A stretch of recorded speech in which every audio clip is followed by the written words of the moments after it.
আজি আমাৰ পৰিয়ালটিৰ কাৰণে বহুত বেছি ভাল লগা দিন। ৰাতিপুৱাতে ভাল খবৰ এটা পালোঁ। তাৰপিছতে এক্সাম আছিলে আৰু এক্সাম দি পিনে নাইট চুপাৰ টিকেট কাটিলোঁ। আহি থাকোঁতে অলপ পেট পূজা কৰি ল'লোঁ আৰু গুৱাহাটী আহি পাই গ'লোঁ আৰু কেতিয়া ঘৰ পাওঁ তেনেকুৱা লাগি আছে। আকৌ মংগলদৈলৈ গৈ আছোঁ এতিয়া আৰু ফাইনেলি পাৰ ঘৰ আহি পাই গ'লোঁ।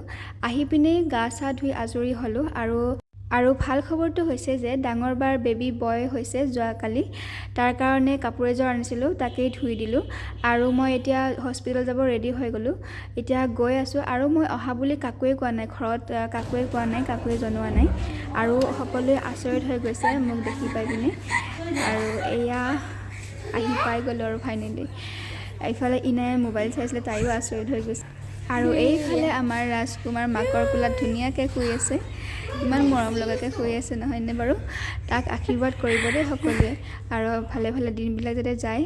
বেটাক ফাৰ্ষ্ট টাইম ল'লোঁ আৰু ইনাৰ লগতো অলপমান মস্তি মজাক কৰি থাকিলোঁ আৰু তাইও বহুত খুশ হৈছে মোক দেখি পাই পিনে।